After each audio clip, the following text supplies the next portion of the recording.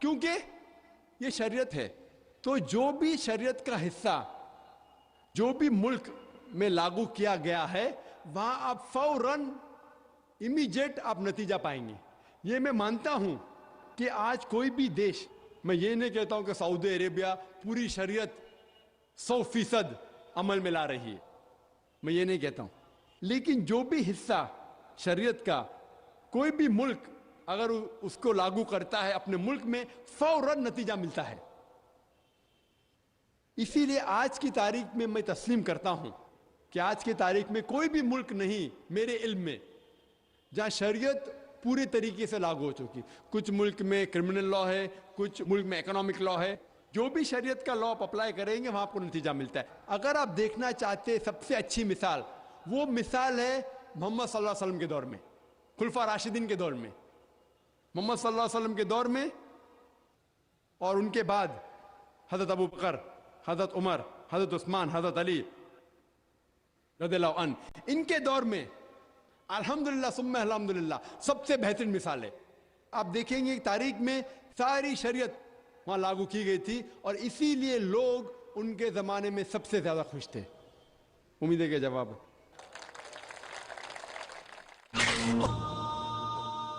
یہاں بھائیوں کی طرف سے. ڈاکٹر صاحب میرا نام عبد النصیر ناصر ہے, میں ڈاکٹر امبیڈکر مہاسبھا کا سیکریٹری ہوں. امبیڈکر مہاسبھا میں 67 IAS ادھیکاری ہیں دلت. بہت سے لوگوں سے میں بات کرتا ہوں اسلام کے بارے میں تو کہتے ہیں بابا صاحب امبیڈکر نے کہا تھا میں ہندو دھرم میں پیدا ہو گیا ہوں لیکن ہندوؤں کے مروں گا نہیں. ہم لوگ بھی چاہتے ہیں عام اسلام میں, لیکن جو ہمیں فیسلٹی مل رہی ہے وہ ہم کو دلت کی حیثیت سے مل رہی ہے. کیا دلت جو ہے اسلام قبول کر لے اور نام اپنا نہ تبدیل کرے اور ختنہ نہ کرائے, کیا ممکن ہے یہ؟ بھائی صاحب نے سوال کیا کہ دلت, بابا امبیڈکر صاحب کی کتاب میں پڑھ چکا ہوں. آپ بالکل صحیح فرماتے کہ بابا صاحب امبیڈکر, ڈاکٹر بابا صاحب امبیڈکر, ان نے جب دیگر مذاہب کی تحقیق کی سب سے بہترین مذہب انہیں لگا اسلام. افسوس کی بات ہے کہ ہم مسلمانوں نے کھلے عام انہیں قبول نہیں کیا, اس لیے انہوں نے دوسرا بہتر مذہب بدھزم کو قبول کیا. آپ کا سوال ہے کہ دلت اگر کہتے ہیں کہ ہم اسلام قبول کریں اور نام نہیں بدلے تو کیا یہ جائز ہے, اور ختنہ نہ کرے جائز ہے؟ نام بدلنا اسلام میں فرض نہیں ہے, نام بدلنا اسلام میں فرض نہیں ہے. اگر آپ کا نام شرکانہ نام ہے تو بدلنا فرض ہے, ورنہ نام بدلنا فرض نہیں ہے. آپ کا پرانا نام پرکاش ہو یا جان ہو, نام بدلنا فرض نہیں ہے. کئی آپ دیکھیں گے صحابہ نے نام نہیں بدلے, تو نام بدلنا فرض نہیں ہے. اگر کوئی شخص کہتا ہے کہ میں اسلام قبول کرتا ہوں, نام نہیں بدلنا چاہتا ہوں, بالکل جائز ہے. آپ کا دوسرا سوال, کیا ختنہ کرنا فرض ہے؟ ختنہ کرنا فرض نہیں, سنت موقدہ ہے, مستحب ہے, اچھی بات ہے, لیکن فرض نہیں. وہ ہمارے ہندوستان میں سرٹیفکیٹ دینے کے لیے ختنہ کرنا فرض ہے ہندوستان میں. آپ باہر جائیں گے تو ختنہ کرنا فرض نہیں, لیکن ختنہ کرنا اچھی بات ہے, بہترین ہے الحمدللہ, لیکن فرض نہیں ہے. یہ سنت ہے, کرنا اچھی بات ہے. تو اگر کوئی شخص کہتا ہے کہ میں اسلام قبول کروں گا, نام نہیں بدلوں گا اور ختنہ نہیں کہوں گا تو میں کہوں گا اہلن و سہلن. کم از کم شرک سے تو بچے گا, کم از کم دوزخ سے تو بچے گا, جنت میں جائے گا انشاءاللہ. دلت مذہب کی فیسلٹی لے سکتا ہے وہ؟ بھائی صاحب کا تیسرا سوال, دلت مذہب کی فیسلٹی. یہ دلت مذہب کی فیسلٹی گورنمنٹ دیتی ہے. یہ گورنمنٹ کا رول ہے, جو بیکورڈ کلاس ہے اس کو فیسلٹی ملتی ہے. کئی مسلمان جو اپنے آپ کو بیکورڈ کلاس کہتے ہیں ان کو بھی فیسلٹی ملتی ہے نا. کئی مسلمان نہیں جانتا, انصاری ہے کچھ چند, سب نے چند, تو یہ فیسلٹی ملتی ہے ان کو. تو آج کے مسلمان جو اپنے آپ کو بیکورڈ کہتے ہیں ان کو فیسلٹی ملتی, تو کوئی دلت اگر اسلام قبول کر سکے گا تو گورنمنٹ کی فیسلٹی بھی ملیں گی انشاءاللہ, اللہ کی فیسلٹی بھی ملیں گی. آخری سوال بہنوں کی طرف سے. السلام علیکم ڈاکٹر صاحب. میرا سوال یہ ہے کہ میں کنورٹڈ مسلم ہوں. میرا نام امینہ قادری ہے, اور اسلام قبول کرنے کے بعد میں میرے ماں باپ, بھائی بہن, یہ سب کچھ مجھ سے ناراض ہو گئے ہیں. تو ان لوگوں کو کیسی دعوت دی جائے؟ کیا کتابیں آپ کی بھیج کر یا کس طرح سے, مطلب مجھے راستہ بتائیے پلیز. السلام علیکم. میں بہن کو مبارکباد دیتا ہوں کہ وہ اسلام قبول کیا الحمدللہ. اس نے یہ سوال کی کہ اسلام قبول کرنے کے بعد میرے والدین, میرے گھر والے, میرے بھائی بہن مجھ سے ناراض ہے. ہو سکتا ہے, لیکن الحمدللہ اللہ سبحانہ و تعالیٰ آپ سے خوش ہے. اللہ سبحانہ و تعالیٰ جو خالق ہے سارے کائنات کے, سارے انسان کے, اسے خوش کرنا اور اہم ہے. لیکن ساتھ ساتھ اگر والدین بھی خوش ہے تو اس کے جیسا کچھ چیز نہیں الحمدللہ ثم الحمدللہ. میرے نظریے میں جو بھی انسان اسلام قبول کرتا ہے, جو بھی غیر مسلم اسلام قبول کرتا ہے, اس کا فرض ہوتا ہے کہ وہ والدین کے اور اپنے گھر والوں تک اسلام کی دعوت پہنچائے. اور اس کے لیے اس شخص کو جو نو مسلم ہوتا ہے اسے اور احتیاط لینا چاہیے کہ اپنے والدین کے ساتھ اچھا سلوک کرے. اگر وہ اسلام قبول کرنے کے پہلے جتنا اچھا اپنے والدین کے ساتھ تھا, اسلام قبول کرنے کے بعد اس سے سینکڑوں گنا اچھا ہونا چاہیے. تو کہ والدین کو پتہ لگنا چاہیے کہ ڈفرنس کتنا ہے, تبدیلی کتنا ہے. ارے پہلے میری بیٹی تو میری سب بات نہیں مانتی, ابھی سب بات مانتی ہے. تو جو چیز آپ کے والدین فرمائیں, جو کہتے ہیں, جو شریعت کے خلاف نے, وہ ساری بات کے اوپر عمل کرو. لیکن جو شریعت کے خلاف ہے ان باتوں کو صرف آپ عمل مت کرو. جو شریعت کے خلاف نہیں ہیں وہ باتوں پہ آپ عمل کرو, اور جتنا بھی ہو سکے انہیں خوش کرو, ان کی خدمت کرو, کیونکہ خدمت کرنا آپ کا فرض ہے. اور ان کو دعوت پہنچاؤ. دعوت پہنچانے کے کئی طریقے ہیں.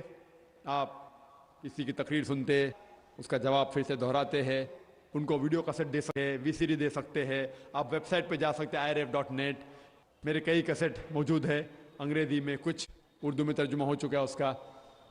تو آپ اپنی کوشش کیجئے, آپ جد و جہد کیجئے. آپ کے لیے زیادہ افضل ہے کہ آپ اپنے گھر والوں تک اسلام کی دعوت پہنچائے, چاہے وہ آپ کی بات مانے یا نہ مانے. انشاءاللہ ہو سکتا ہے کہ اللہ تعالیٰ آپ کے ذریعے ان کو ہدایت دے, اور آپ کی سب سے بڑی محنت ہونا چاہیے کہ ان تک دعوت پہنچائے.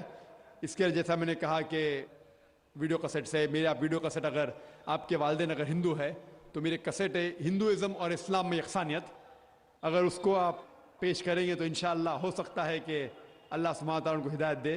تو جو موضوع سے وہ متاثر ہے, مثال کے طور پہ آپ کے والدین اگر سائنس سے متاثر ہے تو ان کو میری کیسٹ دیجئے, قرآن اور جدید سائنس. تو جو فن میں, جو میدان میں آپ کے والدین کو زیادہ دلچسپی ہے, اس میدان کے متعلق اگر آپ اسلام کی کیسٹ دیں گے یا کتابیں دیں گے تو ہو سکتا ہے کہ انشاءاللہ اللہ تعالیٰ انہیں ہدایت دے. Hope that answers the question. واخر الحمدللہ رب العالمین.